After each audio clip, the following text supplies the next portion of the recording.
Hi everyone, D-Lit here. Season 4 of Scary Videos has finally returned. Oh my goodness, y'all. It's been, what, 3 months probably?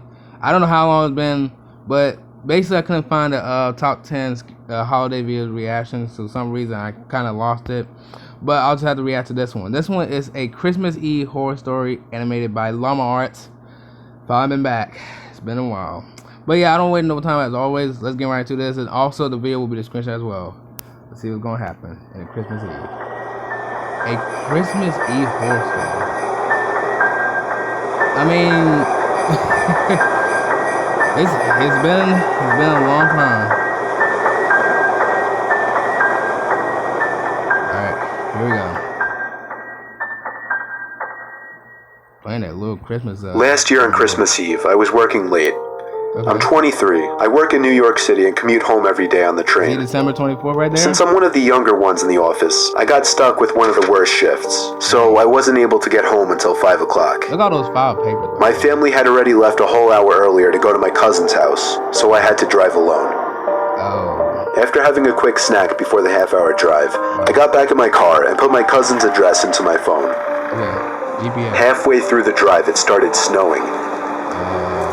Ooh. I got to my cousin's house around 6 o'clock. It was snowing heavily by this point, and I just made it in time to catch everyone starting dinner. I brought all of my gifts inside and cheerfully said hey to everyone. Hey. I stayed until around 11 o'clock. The rest of my family left a little sooner. I stayed an extra half hour or so just to hang out before leaving myself. Scary on a Christmas Eve and stuff. By the time I was leaving, the ground had accumulated at least 2 feet of snow, and it wasn't even done snowing. I mean, it's a bunch of snow. The drive home was nightmarish. The roads were hardly even plowed, and I had to drive under 20 miles per hour on most roads. Dang. The roads were completely dead at this point, though. Most likely because everyone was smart enough to go home before the snow accumulated. Eventually, I turned onto a main road that I'm sure would usually be bustling, but at 11:15 on Christmas Eve night, there wasn't a single car or a single light from a store. It was a ghost town. Yep. But then I did notice the flashing taillights of one car. It was parked on the side of the road, and the smoke seeping out from its exhaust with the taillights giving it a red tint. As I got closer, I realized there was somebody next to the car waving their hand in the air. I assumed something was wrong and they needed help. So, me being the good Samaritan I am, I pulled up behind the car. When I opened my door, the guy approached me immediately, barely even giving me time to step out. Whoa. He was an average-sized man, probably 5'10", 180 pounds. He spoke in a very demanding voice, asking me if I... Why is this okay, y'all can tell that look like a homeless person. I'm just saying. I don't know why is you out here in this cold weather, but I'm just saying. Let's just continue. Alright. Know anything about fixing an engine. Yeah. I told him I didn't know much about cars. The guy responded very quickly to everything I said. He told me it's fine. He went inside of his car for a second, popped open his trunk, came back out, and told me to just wait by the trunk for a second. Yeah. I had no idea what he wanted me to do. I was really confused. There's something about to happen. He walked over to the front of his car, and I heard him open the hood.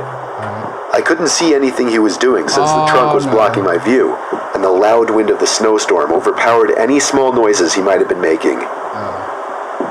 I put my hand on the back of the car and leaned my body in anticipation, when suddenly I heard 3 or 4 quick and aggressive footsteps in the snow behind me before I was pushed into the trunk. Oh! The man tried to close the trunk on me, but I kicked my feet up in resistance and held it up. I was able to overpower him and kick the trunk open completely. What the heck? As I took advantage of the few seconds I had to get out of the trunk, I took out my keys. He tried to grab me now, and I dug my house key right into his neck.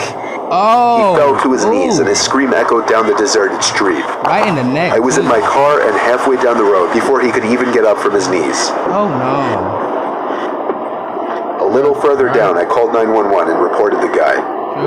Right I came back in 10 minutes to find blue and red lights illuminating literally in the neck. The windows of the deserted stores.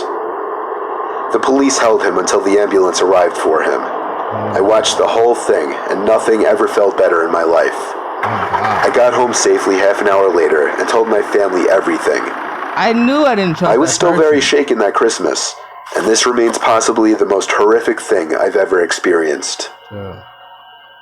Wow, that one was. I didn't trust that man at all. Like, for one thing, let me pause this. For one thing, don't ever trust somebody who's like dirty or wrinkly or something like that. Just don't trust them, y'all. It just be safe and don't do that. Well, everyone, that was good. I really enjoyed this one. If y'all do this a Christmas Eve horror story and by Lamar's, if y'all want to see the full one, it'll be in the description as always.